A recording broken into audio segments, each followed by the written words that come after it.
Welcome to the 1,040 metre Lydd circuit here in the south coast of England. Now, if you're sitting at home, you're 6 years of age, you may be playing MotoGP on your PlayStation. But for some 6-year-olds, they're here racing motorcycles in the real world, the start of their journey towards a career in MotoGP. This is round 2 of the Fab Racing British Minibikes Championship.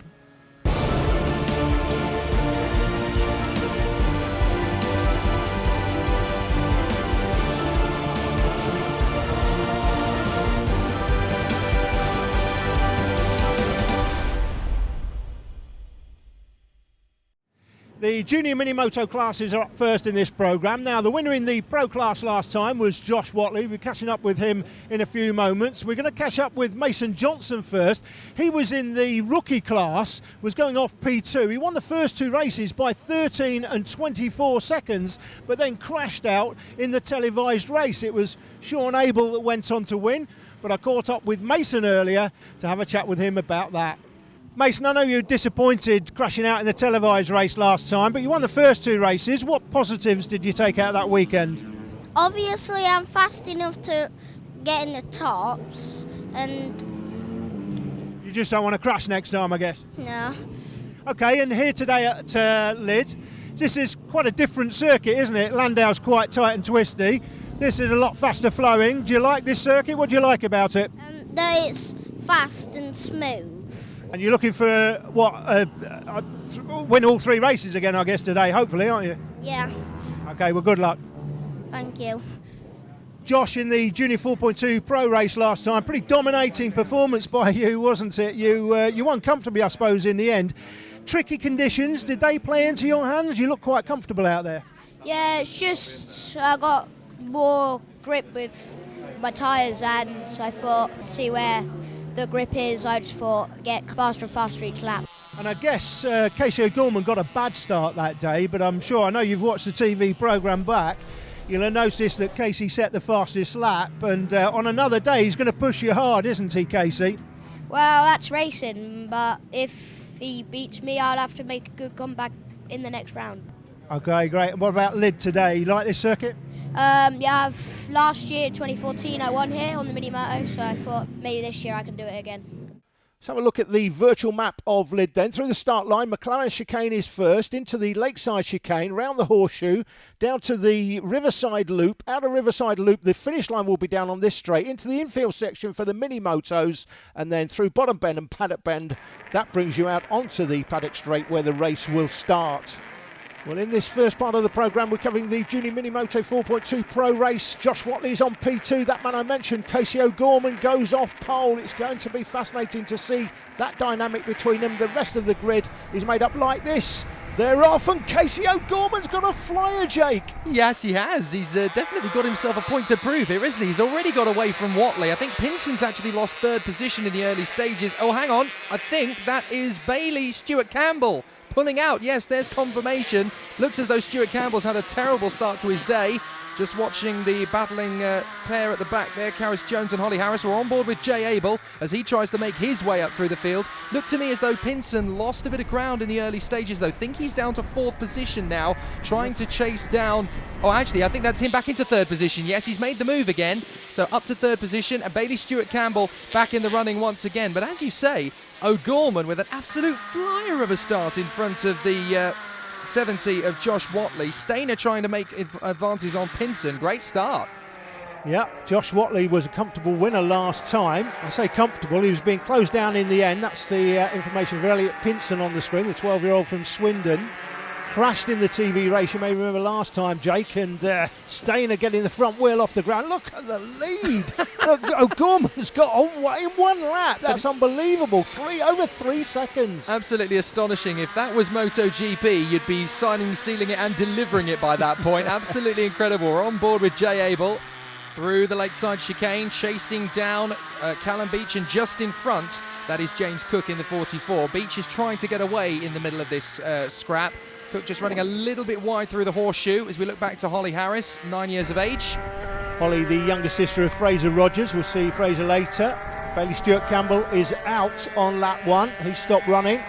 Yeah, he'd only just got started again, hadn't he? So more problems, unfortunately, there for Bailey. Corey Stainer, just 7 years of age, this kid, and already right in the thick of it at the front, trying to pick his way into the top three once again, on the back of Watley and Pinson, and trying to emerge back into the top three. Pinson getting very close on the apex, and then Watley just seems to have the upper hand through the McLaren chicane. Goes the leader. Look at the gap. It is absolutely gargantuan at this point. I think he's making a beeline to set up camp early for round 3 at this rate. He's absolutely into the distance. On board again with Jay Abel, just looking at Cook as he tries to get closer to the back of Callum Beach. Oscar Pinson in that mix as well, the 9-year-old rookie champion, of course, in 2014.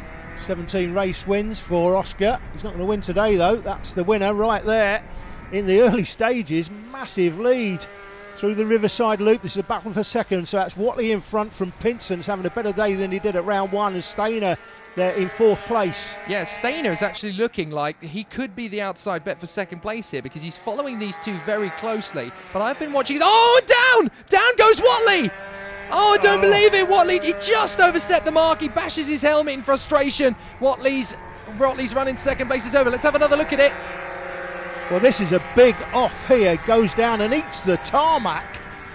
Get some breakfast, Josh Watley. You don't want to eat the tarmac. There's no flavour in it. Look at that. That is a big off for a young kid. Well, I'm not entirely But watch sure what he does. I mean, afterwards, you saw in the replay there, bounces up and gets back on the bike. He's running again, and that shows a lot of character. That's a big off for a young man, but he shows a massive amount of character. And there he is. He's running again.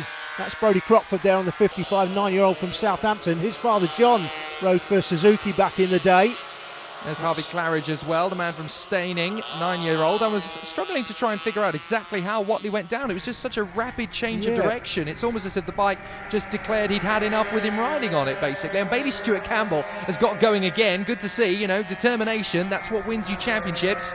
So he's obviously learning an awful lot. They do say you learn a lot more from finishing last than you do from finishing first, and I have to say he's having a real mission out there at the moment. Callum Wybrow, first appearance in this class in 2015, sorry. He was the Winter Nationals champion in 2014. That's why I got distracted by the year. Jay Abel still chasing down James Cook, trying to make an inroad. Oh no, there's a tangle! There's a tangle in the first chicane. Bailey Stewart Campbell and Oscar Pinson. Oscar Pinson was going by. Yeah, there it is, confirmation. Oh, and I just, dear, oh dear. well, I don't think Bailey Stewart Campbell, he was being lapped at the time. Obviously, he's got going again after stopping twice. But unfortunately, I just don't think he's seen the rider coming by. That was Oscar Pinson trying to go round the outside of him. I think he just tried to sort of give himself some room, Bailey, and unfortunately they've tangled. Yeah, both riders doing their own thing, and it's very easy at this level not to spot your competitor, because you're having to look over your shoulder midway through an apex if you want to see the other competitor, so it's very easy to tangle in that circumstance. Just unfortunate for Oscar and Bailey, unfortunately. Here's Karis Jones getting lapped by the leader. Just look at the difference in pace. Just incredible. Amazing. He's a real talent, Casey O'Gorman. Absolute talent. He's 7 years of age. Now, the other thing I should mention as well, there's Elliot Pinson. Now, Elliot is a lot older than Casey O'Gorman, the race leader. Casey's just 7 years of age. Elliot's 12. However, you might think, well, how is that possible that a 7-year-old can beat a 12-year-old? Well, one of the reasons is, for a start off, Elliot Pinson is 12 years of age and therefore much, much bigger. And in terms of power to weight ratio on these little machines, 40cc engines, obviously he's got a lot more weight to carry than the race leader. Now we've got a great battle on here as Beach and Cook are going side by side. Cook finally gets the move on Callum Beach. He'll be happy with that one, and Jay Abel is trying to pick up the pieces as well as they make their way through the Riverside Loop. It's Cook now in 4th place ahead of Beach, Abel, and here comes Finn Smart as well on the 14. He's starting to surge forward as well. That little tangle between Oscar and Bailey has really started to open up the competition here, because now it's a battle for 4th position just behind Callum Wybrow. There's Wybrow as he makes his way through. Here's Cook. That's Callum Beach following him. Then Jay Abel. This is Jay Abel behind Callum Beach. And then behind Abel we've got Finn Smart. Finn never took part in at round 1. There he is, just on the back of the onboard cameraman there. This is the other onboard camera person in the race. It's Karis Jones. There goes and that Pinson. is Pinson going through for 2nd place. Yeah, Pinson flashes past. Callum Wybrow not far behind him either in 3rd position. Good first round of the class in the 2015 season for him. There's Callum Beach on the 127, the man from Abergele, under-9s champion in Minimotos on the world stage, I should point out. Yep. So Jay Abel still trying to make his move on Callum Beach, and Callum is doing everything he can to make that bike as wide as a Buick to stop him trying to get through here. Well, it looks like James Cook's got some pace, doesn't it? Once we got past his out front, that's the race leader then, Casey O'Gorman. Real talent. That's the 69 bike going through the picture. That's Matthew McCord just in front of Carris. On board again with Abel, closing in on Callum Beach. It's looking very threatening indeed now for Abel. He's got some great commitment through the turns, particularly in the slower corners. Abel seems to have great acceleration, and Callum is basically having to try every trick in his arsenal just to try and keep him back at the moment. It's a great little battle here for what is now 5th position. That's Corey Stainer, and he's got Harvey Claridge behind him. He's actually had a problem, Corey Stainer. He was amongst the leaders in the early stages. We've not seen what happened. He's not fallen off. Obviously, he's not that far behind, but far enough behind that suggests that somebody of his quality has had a problem perhaps with the bike. It's under pressure from Harvey Claridge. Back on board there with our original cameraman. That was Jay Abel. This is Carris Jones. And that's James Cook, I think, going by, flashing by, I could say. Carris Jones has got to be careful here because the chasing pack is going to be flying through very quickly. Jeremy Knight, one of the members of the Scott Redding Academy, on the prowl. Into the last lap, though, the gap between O'Gorman and Pinson is the difference between night and day. Over 16 seconds. That's astonishing. Absolutely astonishing. The Lydd circuit is one of the most technically demanding in Minimoto in the country. Abel getting balked a little behind McCord there, so I think that's sealed 5th position for Callum Beach. Here's the fastest man, Casey O'Gorman, 59.531 for the fastest lap. He's just behind Parrish, I think that is, Max Parrish. He'll get another lap in, but O'Gorman takes the checkered flag after an absolutely dominant display here.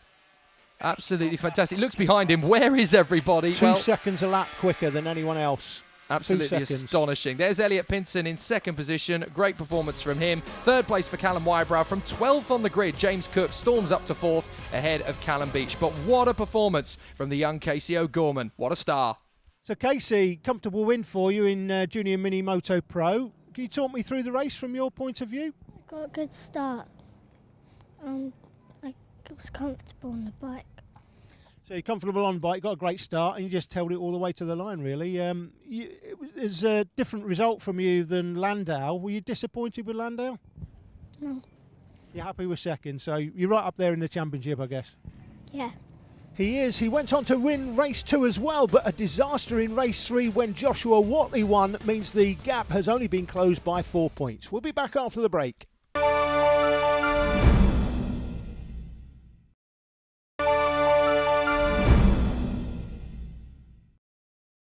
Welcome back to Lydd. Hope you made your cup of tea during the break. Now would not be a good time to disappear. The grid looks like this for the Junior Minimoto rookie class. The only rider missing off that caption is Hayden Whiteman. He goes off P11. We've got Alexander Merchant, Saffron Watley and Eleanor Knight joining us at this round. They missed round 1. Great to have you with us though, guys. And the early leader is Leo Peacock. We're on board with the Helicam. What a fantastic shot, Jake. It is indeed. Peacock under pressure from Ryan Hitchcock early on then in this race as they power their way through the chicane for the first time. Eleanor Knight just trying to hold off the attention of Alexander Merchant at the back there in front of Hayden Whiteman. Here is the 34 of Ryan Hitchcock swarming around all over the back of Leo Peacock, and just behind them in tow, that is the 48 of Ollie Walker trying to close in as well. Great little tussle here between these three.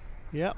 Walker looks like he's got a new suit on this weekend for Ollie Walker. I'm sure he had a red suit on last time, but nice new black and yellow suit. It's a battle for the lead. Very close indeed to Hitchcock off the turn there through the Riverside Loop, and they're almost 3 wide on the run to the infield. Inside. Has he got him? Oh yes, he has. That was so close. They almost tangled. Very nicely done. And up to 3rd position. That looks to me like Sean Abel's made the move for 3rd place. He has. Winner last time. Ryan Hitchcock, of course, put it on pole last time in the televised race. Oh, and more problems for Walker. That looks to me as though the 93 of Emmanuel Brinton's just moved up. The 6-year-old from Brighton. He's moved himself up into 4th position. So tumbling down the timesheets then is 5th place man Walker.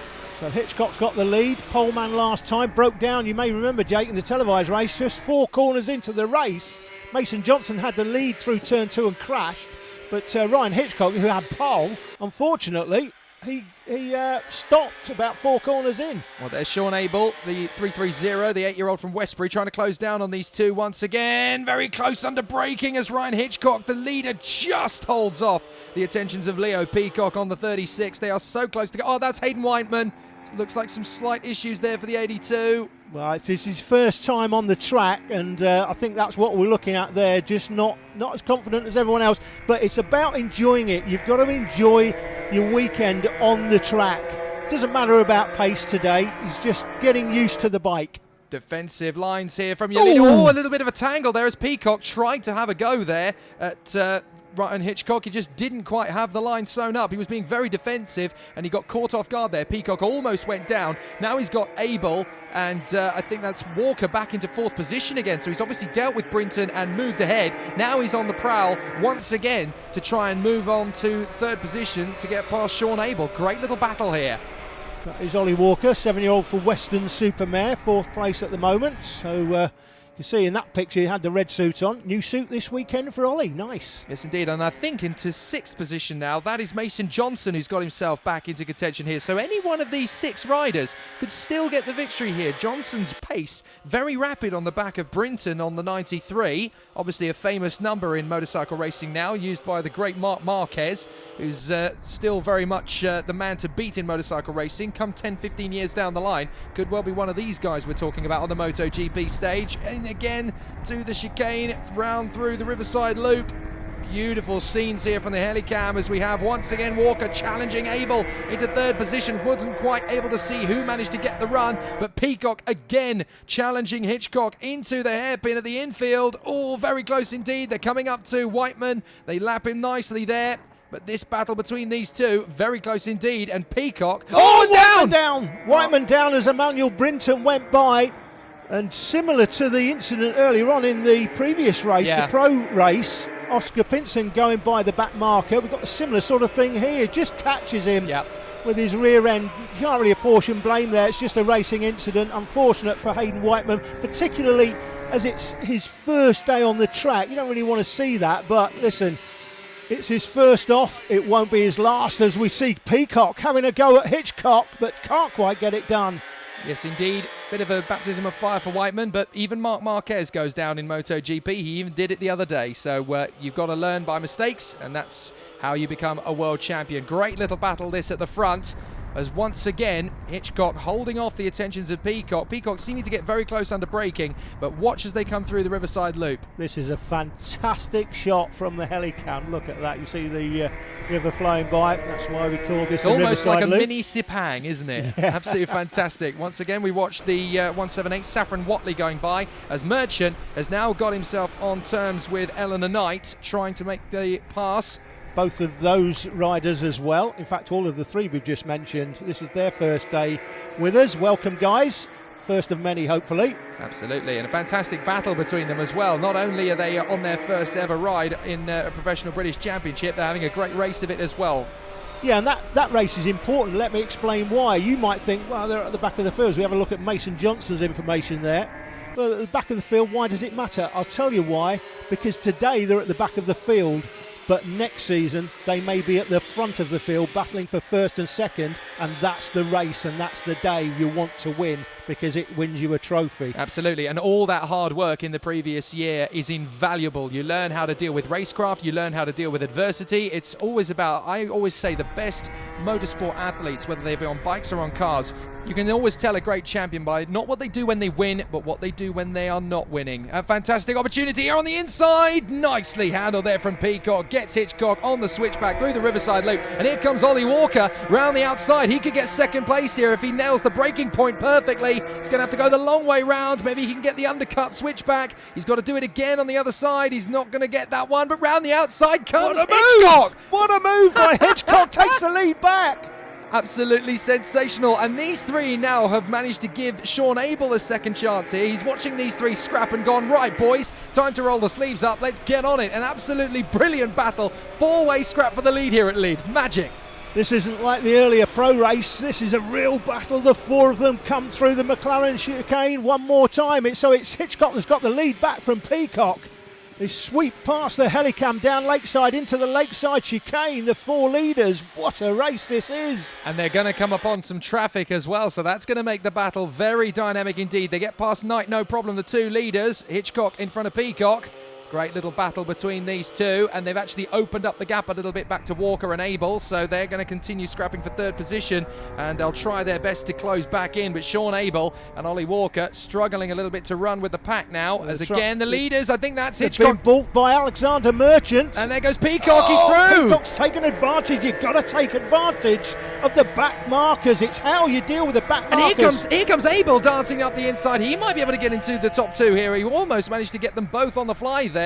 Hitchcock and Ollie Walker. He almost managed to get both of them. Ollie Walker, look at the aggression in the line round the outside. He is determined. He wants to get the win here, and he's looking very, very sharp now. He seems to have...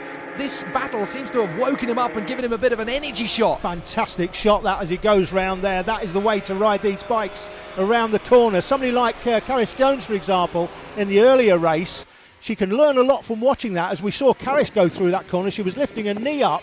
But just have a look at that one little clip there as Peacock looks up the inside, can't get it done.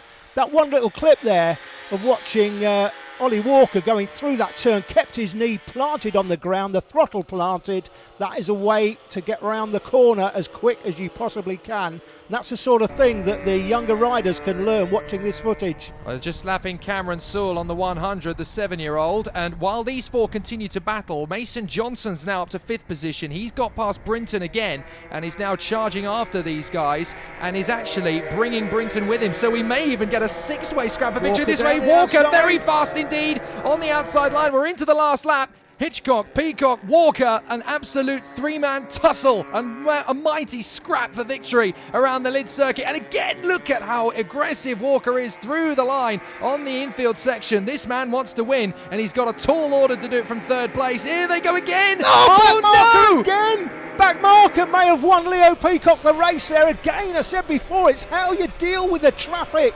So have a look at the replay here. This is so through close. paddock on the last lap then. Peacock takes advantage and sweeps by, but look at Hitchcock, he gets balked, and Walker tries to come round the outside, but he seems to have to get on the brakes as well.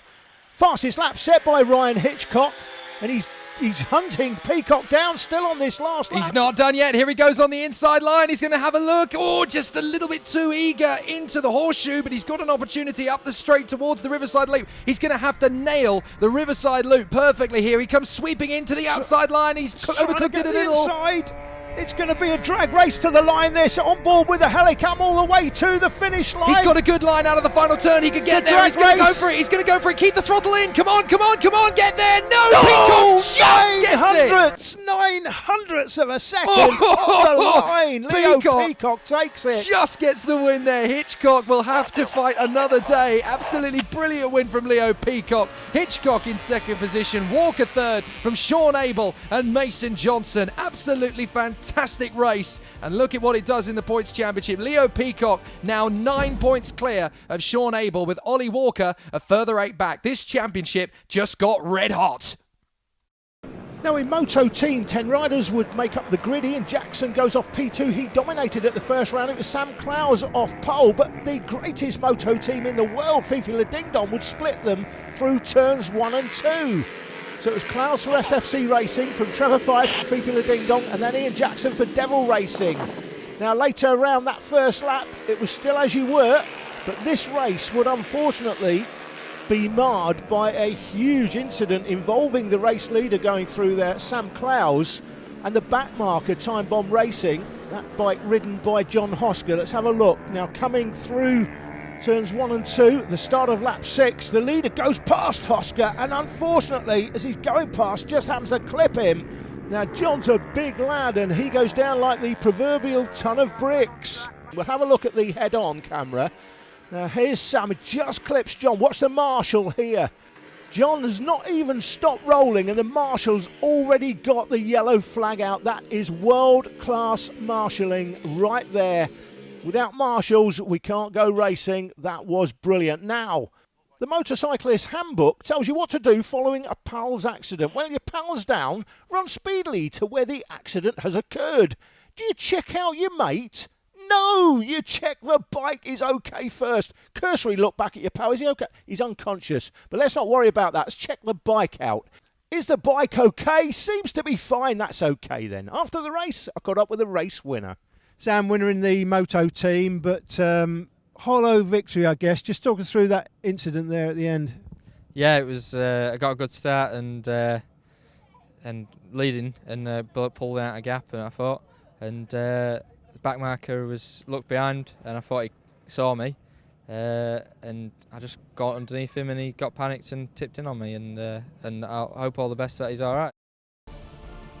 Well, I can confirm after an overnight stay in the hospital, John was released. He was okay and back at the track on the Sunday. Devil Racing leads the championship from SFC and No Name Racing. None of that important though. The fact that John Hosker's okay is.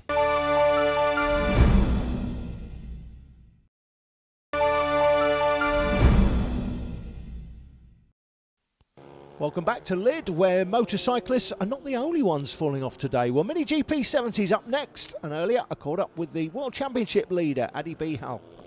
How do you like this track, Lydd? How does this compare to Landau, for example? It's a lot faster flowing, suits my riding style a lot better.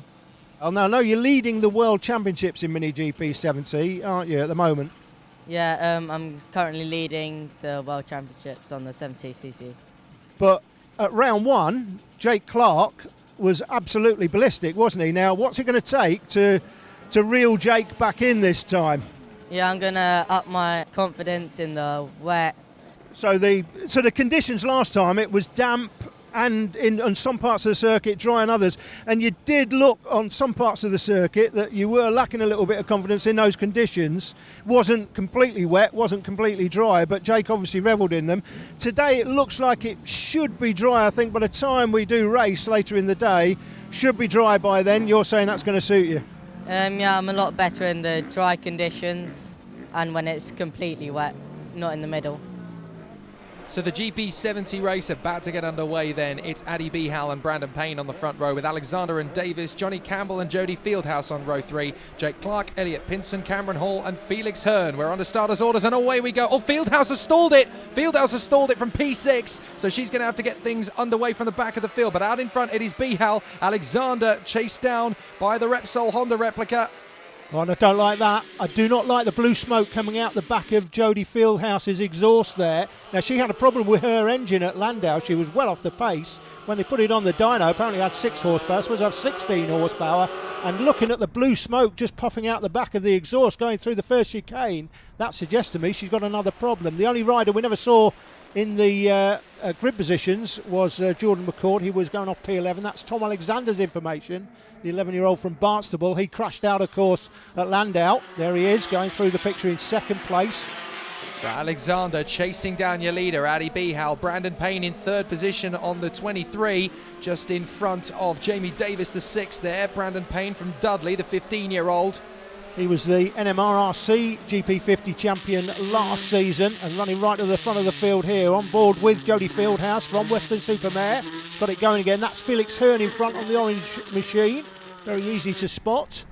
But back with the leaders, it's Bihal that comes down to the Riverside Loop in front, being chased here by Alexander. Tom fell off going through the right-hander, but those were different conditions last time, wet and dry. Dry conditions today. Jake Clark sweeps through there in 5th place. That's the man in 6th, Johnny Campbell, a man from Ireland, 155 machine, 11 years of age. He was the 2014 Irish champion in GP50 and Minimoto Junior Pro. Alexander looks like he's getting closer to the race leader. Certainly does, and while we mention that, Payne is looking a little bit loose as well. Davis is trying to give him some pressure. On board again with Fieldhouse. Just making their way through the lower end of the circuit there, trying to make the move again on the inside of the 28. It's Felix Hearn on the orange machine, very easy to spot. That's 76, Elliot Pinson. He's got orange bodywork this weekend as well, brand new bodywork on Elliot's machine. So Fieldhouse looking to make the move on Hearn as the leaders once again come through the Riverside Loop. Fantastic shots from the Helicam again as they make their way up the straight once more. Fieldhouse again looking on the inside of Hearn at the horseshoe, just trying to get through as Jake Clark hassles the top 4 and Campbell is being dragged along with Bihal Out in front, Alexander still threatening. Davis having another look at Brandon Payne for third position. This is like a MotoGP battle in the Garden of England. Absolutely fantastic stuff. And down into the horseshoe, once again come your leaders, trying to make their way through. Jamie Davis, his first appearance in the championship. Welcome, Jamie. And doing pretty well as well. Oh, Alexander, sorry, Alan. Alexander got a huge amount of understeer there. Oh, and that's Hearn. We just saw Hearn battling it out with Fieldhouse. Hearn's in trouble. I just saw Alexander just getting very loose on the way into the right hand of the horseshoe. Just about managing to save it before Brandon Payne got through. The battle very intense at the front. This is the battle further down the field. Looks like Cameron Hall may have a problem on the 8 machine. Jordan McCord was going through the picture there. That was his information on screen. But this is a race for the lead. And what a race it is. Cracking race amongst the top 6. Now, Jake Clark cleared off at Landau in the conditions. You may remember Jake as Brandon Payne looks down the inside. Great move into the lakeside chicane. But he overcooked it on the way through, so Alexander may get an opportunity into the horseshoe to get him back, as Fieldhouse now chasing down Cameron Hall, trying to make the move into the chicane for the first time. And Payne has held on to second place for the moment, but he was very loose on the way into the chicane there at Lakeside. He was very close. Alexander now getting a little bit loose. Davis on the attack, trying to make the move into third position. Clark and Campbell very close in behind. Bihal still leads it. He's never been topped in this race so far. But the battle is raging behind in second place between Payne and Alexander. Fieldhouse, that was close. She got her nose chopped off there by Cameron Hall. He missed a gear, I think, coming out the turn as well. Yeah, Back with the leaders, though. So easy to make the mistake when you're in the midst of that battle, isn't it? Just to flip a gear and it ends up being the wrong one. It's so easy at this level, particularly when these guys are still relative newcomers to the sport, if you look at it in the grand scheme of things. Now, this is later in the race. You can see that the leaders approaching the battling 3 riders in front of them. That's Fieldhouse in front of McCord and then Hall. And then here come the leaders, Bihal, Payne, Davis having a look at Alexander for third position. Clark and Campbell still battling away in 5th and 6th. A great 6-man scrap this, and it still could go anybody's way. They can't afford to make a single mistake. Felix Hearn now is going to be a problem for the leader. Look at this, you've got all the leaders in amongst everybody else. It's virtually the whole field, apart from one rider I think is out on another part of the circuit on his own. You've got the whole field in amongst this group now. You've got the 4 back markers and the 6 leaders. Bihal's got to be careful where he gets past McCord. He does it just before they reach the Riverside Loop, so that was nicely timed. He's got to be careful where he then makes the pounce on Fieldhouse and Hearn. Fieldhouse will be the first rider that he needs to get past into the last lap, and that is a problem for Felix Hearn. Oh, he almost got across. Bihal just timed it wrong, and the leaders scrapping behind, still battling away. Second position is now Payne, I believe. Alexander still hanging on from Davis in third. Campbell, fastest man. Fastest man up to 5th place, just made his way past Jake Clark. You can see Ali Bihal there has made the best use of the back markers and put a lot of distance between himself and the man in second place now. That pretty much, by making good use of the back markers, has won him the race. Look at this, comfortable down to the Riverside Loop for the last time. He's been absolutely invincible in this race. He worked the traffic when he needed to. He didn't go for the silly overtakes, the open gap. He worked it out perfectly. Checkered flag. Brilliant performance from Addy Bihal. Second place for Brandon Payne. Great job ahead of Alexander. Davis in 4th position ahead of Clark, who manages to get Campbell again on the last lap. But out in front, it's Addy Bihal who takes the win here at Lydd. Fantastic job. You were never headed, but there was quite a battle going on behind. Were you aware of that? I was aware that there were quite a few people behind me, but as I was in front for most of the race, I was concentrating on my own race and finishing. Great win in the first race of the weekend for Addy Bihal. It was Jake Clark and Jamie Davis who picked up the wins later on in the weekend. So just like at Landau, 3 different races and 3 different winners. The championship table looks like this, with Clark out in front, Johnny Campbell, Brandon Payne and the pack chasing him down. After winning that Mini GP 70 race, Ali Bihal will put it on pole for the Mini GP 50 race, but will get done off the start by Josh Watley. We're on board in this one with Ocean Jones. Jake picked up the commentary on lap 1. Ocean Jones having a look round the outside of Hall. That's going to be a brave move if he can pull it off, but he is having an attempt. Wybrow in 5th position just behind, watching the action. Watley and Bihal out in front, looking very promising here. Bihal on the outside of the horseshoe, getting the undercut. He's got good acceleration, but Watley very much has the measure of him at the moment, trying to tuck in for the Riverside Loop. Close race between these two at Landau, you remember. They come through the Riverside Loop one more time. Watley and Behal lead it. Looks like the 8 bike of Cameron Hall has held on to third at the moment. Oh, but here comes comes Jones. This is a very good move off the exit of the Riverside Loop. He's going to have him into the next corner. Nicely done. Ocean Jones gets it perfectly nailed there into the right-hander and sweeping round the double apex and onto the back straight towards the chicane. These two, Watley and Behal, they've checked out in front. Blake Ansell chasing down Callum Beach with... that's the 12 just behind of Coggins, and it looks as though Harvey Claridge just tucking into the back as well. But these two definitely stretching their legs out in front, and that's a very wide line from Behal, but it looks as though he could catch Watley napping there. Doesn't quite get him going into the Riverside Loop. Great pictures from the Helicam once more. And the gap these two have pulled out on the rest of the field is absolutely massive at the moment. Ocean Jones still in third position, pulling away from Hall, but Watley still managing to maintain this advantage in front of Addy Behal as they make their way through the double right once again onto the straight. So through Paddock into the McLaren chicane, right, sweeping left, and then up through the right-hander. Easy to get it wrong, but very, very difficult to get it perfect. Into the Lakeside chicane as well. This is where Behal's really strong technically. He could get him on the exit here into the horseshoe. Very close indeed.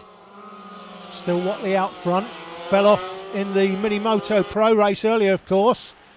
And Behal looking for a way past, is he? He's swarming all over the back of him. Can't quite find a way past. Again, fantastic shots. And this is Watley able to defend valiantly. He can dictate where Behal goes on the circuit by defending well.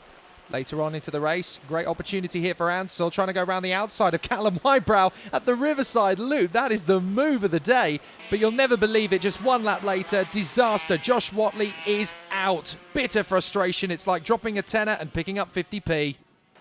Well, after Watley's crash in the earlier Mini Moto race, bad luck would beset him again in this one. That would pretty much be all she wrote, but Blake Ansell it was coming into the Riverside Loop this time, making a great move on Cameron Hall. He would come through for third place in the end. He was on fire. Meanwhile, Callum Beach on the 127, Harvey Claridge on the 16 and Luke Coggins on the 12 bikes would be having their own battle, but that wouldn't stop the race leader sweeping past all of them, setting the fastest lap in the process, 47.603. There is Blake Ansell. Cameron Hall would be fourth, but with Watley's retirement, it was all too easy for Addy Behal by the checkered flag. He would take a comfortable win. Ocean Jones on the 77 bike would be comfortably clear in second place. That little battle down the field between Beach, Claridge and Coggins would be taking place ahead of the third place finisher, Blake Ansell. Cameron Hall would finish fourth, and Callum Wybrow, didn't see much of him in this one, would finish in fifth place.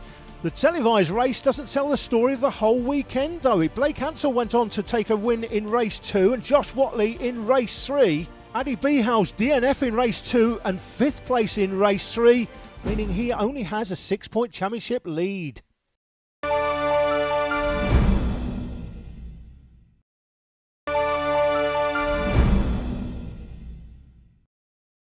Welcome back. Pit Bike Open and Pit Bike 140 on track next. And the man who was second last time in the Pit Bike Open class joins me now. It's Cameron Horseman. Cameron, you got done by the back markers, really, didn't you? You were just closing in on Fraser there around Chandler's at Landau. And unfortunately, back markers got in the way. And I guess they cost you a win last time. Yeah, they did. Fastest lap, though. So you've obviously got the pace. Now, Fraser's going to be a tough nut to crack. What's it going to take to beat him here at Lydd? Just got to push hard and try.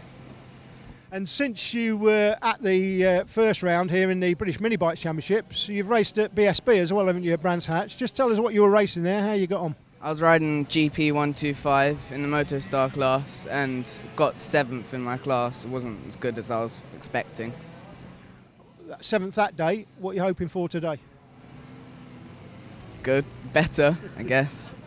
Okay, well, good luck. Thank you. Well, the Phantom Television interview curse strikes again. Cameron Horseman failing to make the grid after what has been a very trying weekend already. Charlie Nesbitt and Fraser Rogers with Tom Booth-Amos and TJ Toms.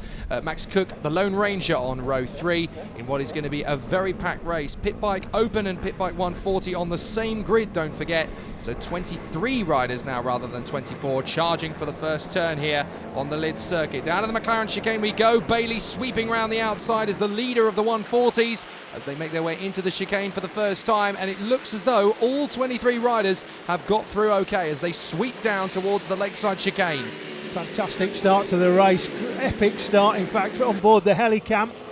Charlie Nesbitt, the poleman, still got the lead in front of the far more experienced Fraser Rogers. Fraser Rogers will be looking at Charlie Nesbitt thinking, oh, he's only about 5 years of age, I can't, I'm him beat me.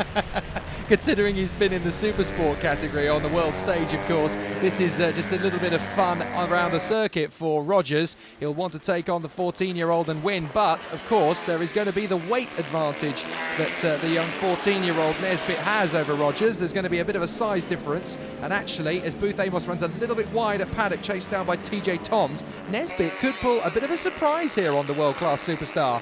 Yeah, it's not going to be that much of an advantage, the weight on these machines, far more powerful than the Minimotos we were talking about earlier on. Of course, somebody running that looks like well, in fact, I'm pretty sure that's a bike without a number on it.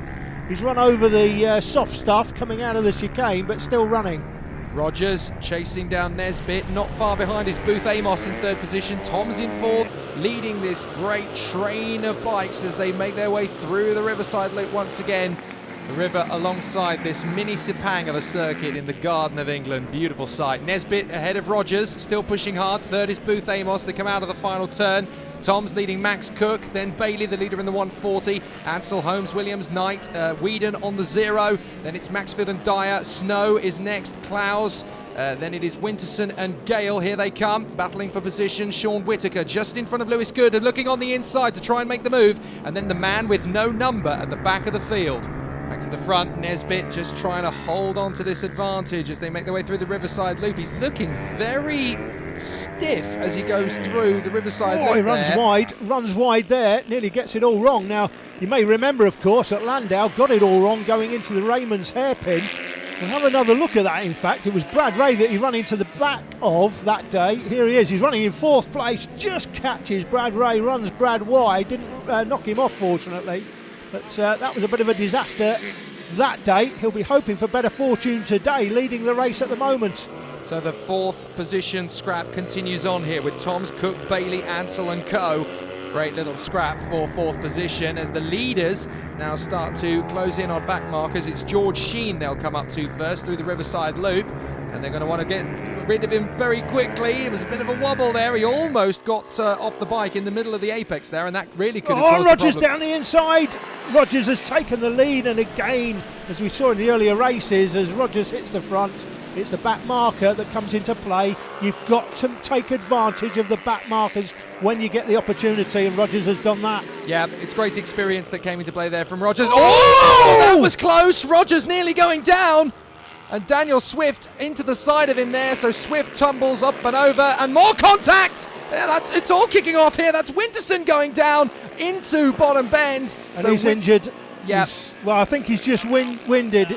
Yellow flags are waving. Yellow flags are waving. Well, he is moving. That's good. So Winterson will get himself off the circuit. I was just going to say, with this battle in position between these two. Oh, Charlie, you're going to have to wait. Yeah, you can't overtake there, Charlie. Yellow flags are waving. It looks as though Winterson's damaged his arm a little bit there, so a little bit of medical attention needed. He's up, though. He's up and okay. Let's have a look at both those incidents. Again, this is a leader going past a back marker. This is the fourth time we've seen that today. It's quite unbelievable. Yeah, this little battle though between Winterson and Gale, it just got a little bit too close for comfort. Winterson, not much he could do about that one. Once you tangle, there's not really much you can do about it, and unfortunately he's got a face full of tarmac at the moment. He does get up again, of course. He's got a little bit of damage to the arm, but it looks as though otherwise he's okay. This battle continuing between Rogers and Nesbitt out front. I was just going to say before all that kicked off, this is Rogers in the comfort zone here. Nesbitt has got all the pressure on him. 14 years of age, going up against someone who does this for a living, who knows everything there is to know about this sport and is one of the world's best, and he's trying to take him on and prove that a 14-year-old can take on one of the talented superstars of the sport and win. I don't think he has got pressure on him though. As we look at Richard Holmes-Williams, second place in the 140, I don't think there's any pressure on Charlie Nesbitt whatsoever. This is a far more experienced rider. He's having fun today and he's thinking, you know what, that's a feather in my cap if I can beat him, just going past another back marker. There's James Snow putting a lap on Daniel Vaughan as well, so battles all the way through the field as well. And here we go again, the teenager going up against the Supersport professional here, and I think you're right actually, because in the early stages he held the lead and there was a bit of a will I or won't I. Now Rogers has got through, but he's not pulling away. That's an interesting dynamic in this race. Nesbitt is very much the equal here.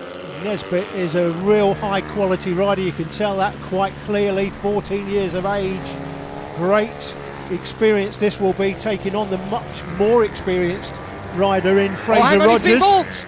Oh, they go down. Oh, either side of the back markers. All right, he's held on. That is such an amazing move from Nesbitt. He goes left while Rogers goes right and says, you know what, mate, I'm getting this lead back again. Absolutely brilliant move. Let's have another look at the replay. Rogers goes the typical side.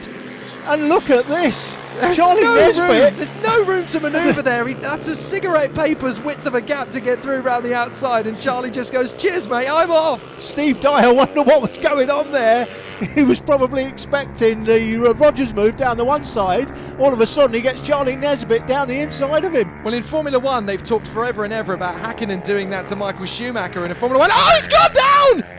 Nesbitt's gone down! I don't believe it! Oh, the race leader, Charlie Nesbitt, he chucked it. Oh, we got another rider going down in the chicane. Didn't quite see who that was. Well, let's see how Nesbitt did it. Look, onto the inside, on the right-hand. The rear end. Oh, the back end just tucks away.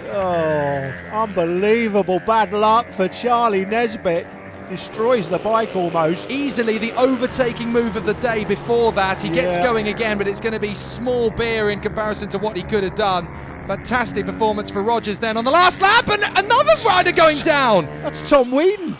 That's Tom Wheaton on the zero bike. Well, he's been lapped. I'm not even sure what was going on. What a great wheelie by the winner. Well, Rogers wins it in fine style. It's going to be that man who just goes through Bailey. Oh, big wobble from Bailey, though. They're all dropping out of the final hurdle.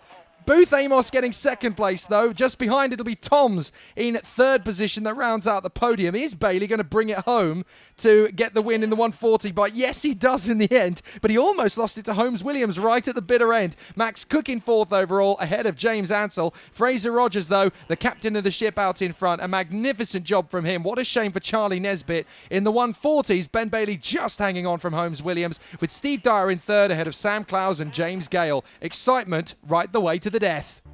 Championship points then in the Pit Bike Open class. It's Fraser Rogers that has a comfortable lead over Charlie Nesbitt, still holds on to second. Cameron Horseman, despite not making race one, still in third place. Ben Bailey it is that leads the 140 into round three from Richard Holmes-Williams, and James Snow currently in third place on 79 points. Well, that's all we've got time for from Lydd. We're going from the south coast to Cumbria for round three. It's Rowra at one of the best circuits in the UK. We'll look forward to that and we'll see you then.